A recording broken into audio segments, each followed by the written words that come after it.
Hello everyone. Eco विस्टम व doctor अदितीवरती आपलं स्वागत आहे. आज आपण अर्थशास्त्रामधला एक खूप इंटरेस्टिंग टॉपिक कव्हर करणार आहोत, ज्याचं नाव आहे कैद्यांची कोंडी किंवा प्रिझनर्स डिलेमा. आता प्रिझनर्स डिलेमा किंवा कैद्यांची कोंडी हा गेम थिअरीमधला सुद्धा एक खूप महत्त्वाचा कॉन्सेप्ट आहे, जो प्रभावी रणनीती म्हणजे डॉमिनंट स्ट्रॅटेजी आणि नॅश इक्विलिब्रियम किंवा नॅश समतोल या दोन संकल्पनांवरती आधारलेला आहे. तर सर्वप्रथम आपण आधी कैद्यांची कोंडी ही संकल्पना त्याच्या उदाहरणासहित समजून घेऊया. आता या उदाहरणामध्ये परिस्थिती अशी आहे की एका गुन्ह्याअंतर्गत 2 जणांना अटक झालेली आहे. तर कैदी ए आणि कैदी बी. तर हा जो गुन्हा आहे तो पोलिसांना या दोघांकडनं कबूल करवून घ्यायचा आहे. तर अशा वेळेला तो गुन्हा कबूल करवून घेण्यासाठी पोलीस त्यांच्यासमोर एक पद्धतीचा प्रस्ताव ठेवतात. आता हा काय प्रस्ताव आहे तो तुम्हाला सायमल्टेनियसली पे ऑफ मॅट्रिक्सच्या माध्यमामधून स्क्रीनवर दिसत असेल. तर या प्रस्तावामध्ये पोलीस काही 4 कंडिशन्स त्यांना देतात. पहिली कंडिशन त्यात अशी असते की जर दोन्ही कैदी ए आणि बी दोन्हीही शांत बसले किंवा कोणीही गुन्ह्याची कबुली दिली नाही, म्हणजे गुन्हा जर केला नसेल तर त्याची कबुली ते देणार नाहीत, तर जर अशी परिस्थिती असेल तर दोघांनाही फक्त 1-1 वर्षाचा कारावास होईल. ही त्यातली पहिली कंडिशन. दुसरी कंडिशन अशी की कैदी ए जो आहे तो शांत राहतो, मात्र कैदी बी समजा कबूल करतो. तर अशा वेळेला कबूल करणारा जो कैदी आहे म्हणजे कैदी बी तो निघून जाईल किंवा त्याची सुटका केली जाईल, मात्र कैदी ए जो आहे जो शांत बसलेला आहे त्याला मात्र 10 वर्षाचा कारावास होईल. आता तिसरी कंडिशन म्हणजे हेच उलट्या पद्धतीने सांगितलेलं आहे की जर का कैदी एने कबूल केलं परंतु कैदी बी हा शांत बसून राहिला, त्याने गुन्ह्याची कबुली दिली नाही समजा, तर अशा वेळेला जो कबूल करतो तो कैदी ए हा कारावासामधून सुटून जाईल, मात्र कैदी बी जो आहे त्याला 10 वर्षाची शिक्षा होईल यातनं. आणि शेवटची कंडिशन या प्रस्तावामधली मात्र अशी आहे की जर दोघांनीही म्हणजे कैदी ए आणि बी दोघांनी जर कबुली दिली तर दोघांनाही प्रत्येकी 5-5 वर्षाची शिक्षा होईल. तर अशा परिस्थितीमध्ये जेव्हा अशा पद्धतीचा प्रस्ताव समोर ठेवलेला असतो त्यावेळेला खरं म्हणजे दोघांमध्ये दोन्ही कैद्यांमध्ये युनिटी असणं किंवा त्यांच्यामध्ये एकमेकांवरती विश्वास इतका भक्कम असणं अपेक्षित आहे की दोघंही गुन्हा कबूल करणार नाहीत. मात्र बऱ्याचदा आपल्याला असं दिसून येतं की समोरच्याला अशी भीती वाटते की आपण जर नुसतं शांत बसून राहिलो आणि दुसऱ्याने गुन्हा कबूल केला तर तो मात्र निघून जाईल, त्याची सुटका होईल, पण आपण मात्र 10 वर्षाची शिक्षा भोगत बसू.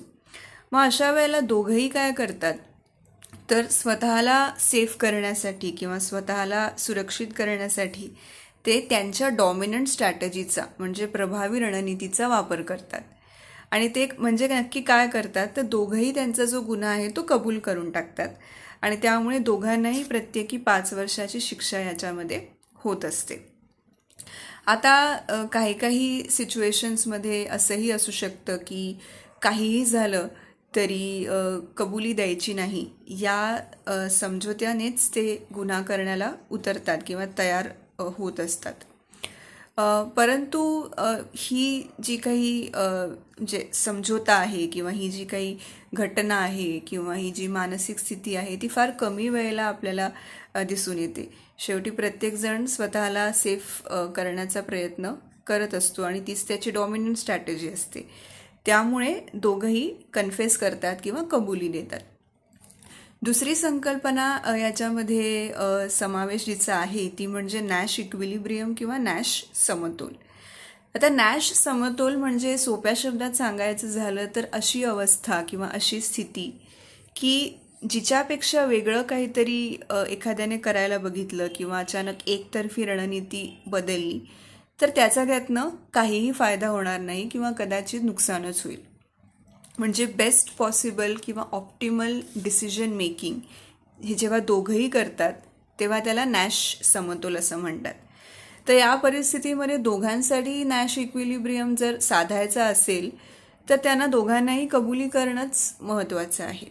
अदरवाईज दोघांनाही दुसऱ्याच्या वागण्याची खात्री नाही आहे.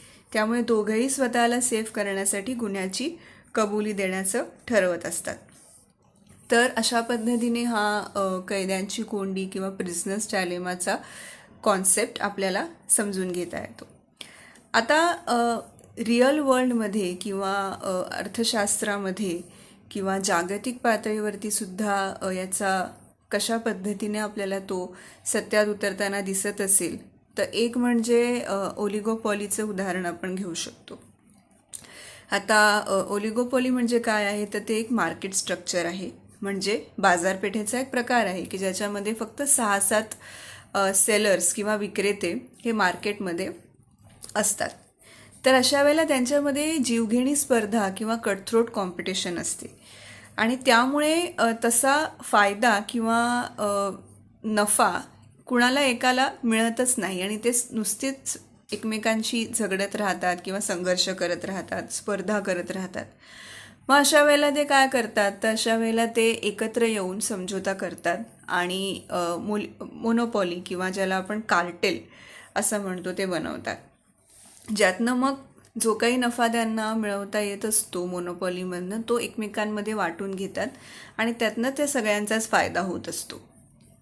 दुसरं म्हणजे ज्या वेळेला देशांमध्ये निशस्त्र राहण्याचा करार होत असतो त्यावेळेला खरं म्हणजे प्रत्येक देशाने करार झाला आहे तर शस्त्रांचा साठा किंवा त्यासंबंधी तयारी केली नाही तरीसुद्धा ते योग्यच ठरवलं जाईल. परंतु कुठल्याच देशाला याची खात्री नसते की समोरचा देश किंवा इतर जे काही देश आहेत या करारामध्ये सहभागी आहेत ते कोऑपरेट करतील. याची खात्री नसल्यामुळे प्रत्येक देश काय करत असतो तर आपल्याकडे सर्व प्रकारच्या शस्त्र जी आहेत किंवा जो काही शस्त्रांचा साठा आहे, वेपन्स आहेत ती सगळी तयार ठेवत असतो. कारण की समोरचा काय करेल, कधी शस्त्रसंधीचं उल्लंघन करेल याची त्याला बिलकुल खात्री नसते. सो अशा पद्धतीने प्रिझनर्स डिलेमा हे एक जरी उदाहरण असलं किंवा ही जी एक संकल्पना असली तरी त्यामागचा जो माइंडसेट आहे की रणनीती कशा पद्धतीने आखली जाते, निर्णय कसे घेतले जातात आणि त्याचा आउटकम म्हणजे त्याचं नक्की त्यातनं काय होणार आहे हे सगळं हे जे आहे तर ते कॉन्सेप्ट पुरतं मर्यादित नसून ते विविध पातळ्यांवरती तशा पद्धतीने घटना घडताना दिसून येत असतात. तसं द्वंद्व घडताना दिसून येत असतं आणि तेच या प्रिझनर्स डिलेमामधनं आपण स्पष्ट करण्याचा प्रयत्न करत असतो. तर मी अशी आशा करते की तुम्हाला ही संकल्पना कळली असेल आणि तुमच्या परीक्षेसाठी सुद्धा तुम्हाला याचा नक्की फायदा होईल. सो अशाच नवनवीन कॉन्सेप्टसाठी जे आम्ही इंग्लिश आणि मराठी दोन्ही भाषांमध्ये कव्हर करतो. तर व्हिडिओ बघत राहा आणि लाईक आणि शेअर करायला विसरू नका आणि अजून व्हिडिओज बघण्यासाठी चॅनलला सबस्क्राईबसुद्धा करा. धन्यवाद.